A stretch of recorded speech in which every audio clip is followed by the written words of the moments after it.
నమస్తే friends, welcome to Ratna life style. ముందుగా ఈరోజు ఆల్రెడీ మజ్జిగ మిరపకాయలు కూడా వేసుకున్నాం. మనం నానబెట్టాం. సగ్గుబియ్యం వడియాలు ఎలా ప్రిపేర్ చేసుకోవాలో చూద్దాం. ఈరోజు మన రెసిపీ. ఇప్పుడు సీజన్ కనుక ఎండాకాలం వడియాలు పెట్టుకుంటాం కనుక మన అందరం సగ్గుబియ్యం వడియాలు ఎలా పెట్టుకోవాలో చూద్దాం. ఒక గ్లాసు సగ్గుబియ్యానికి 6 గ్లాసులు వాటర్ పోసుకోవాలి. ఒక 5 పచ్చిమిరపకాయలు మిక్సీ పట్టుకుని పేస్ట్లా చేసుకుని పక్కన పెట్టుకోవాలి. పేస్ట్ చేసుకుని పక్కన పెట్టుకుని సగ్గుబియ్యం మట్టుకు పెద్ద సగ్గుబియ్యం పెట్టుకోవాలి. శుభ్రంగా కడిగేసుకుని ఒకసారి నైట్ నానబెట్టుకుని ఒక స్పూన్ జీలకర్ర కూడా వేసుకోవాలి. నీళ్ళు మరిగేటప్పుడు టేస్ట్ తగ్గ సాల్ట్, ఒక స్పూన్ జీలకర్ర, మనం పేస్ట్ చేసి పక్కన పెట్టుకున్న పచ్చిమిరపకాయల పేస్ట్ కూడా వేసుకోవాలి. 2 స్పూన్లు వేసుకుని నీళ్ళు బాగా కరిగిన తర్వాత ఈ పేస్ట్ కూడా 2 స్పూన్లు వేసుకుని పచ్చిమిరపకాయల పేస్ట్ మనం ముందుగా రాత్రి నానబెట్టుకున్న సగ్గుబియ్యాన్ని దాంట్లో వేసుకోవాలి. ఒకసారి కరిగిపోయి బాగా నానేయన్నమాట. నైట్ 10:30కి నానబెట్టాం. మార్నింగ్ 9 కల్లా ఉడకబెట్టుకుని మనం వడియాలు పెట్టుకున్నాం అనమాట. ఆ గ్లాస్తో గ్లాస్ సగ్గుబియ్యం అనమాట ఇవి. ఒక గ్లాస్ సగ్గుబియ్యానికి 6 గ్లాసులు వాటర్ పోసుకోవాలి ఉడకనందుకి. అవన్నీ బాగా మరిగిపోయిన తర్వాత సగ్గుబియ్యం దాంట్లో వేసేసుకుని బాగా ఒక పావు గంట పైనే ఉడకనివ్వాలి. బాగానే త్వరగా ఉడకకనుక అవి నానిపోయినా సరే. నాకైతే ఒక అరగంట సేపు పట్టింది బాగా ఉడకనందుకి. ఉడికి బాగా కొంచెం చల్లారిన తర్వాత అప్పుడు పెట్టాను వడియాలు. నేను ప్లాస్టిక్ పేపర్ మీద పెట్టాను కనుక చల్లారిన తర్వాత పెట్టాను అనమాట.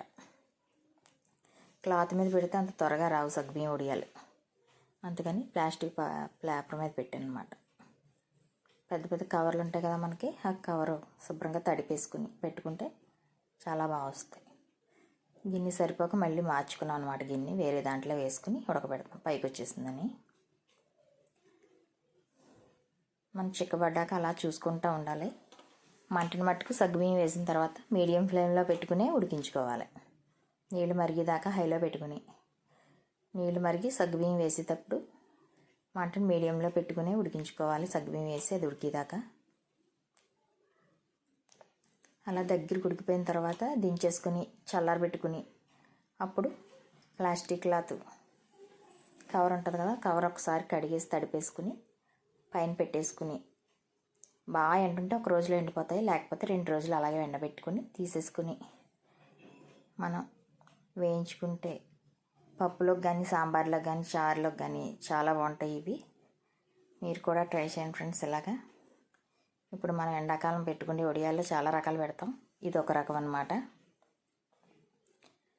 ఇవి చాలా బాగుంటాయి. వేయించుకుంటే మనకు కావాల్సిన సైజులో పెట్టుకోవచ్చు. ఇగో ఎండిపోయిన తర్వాత 2 రోజులు ఎండబెడితే ఇలా వచ్చాయి.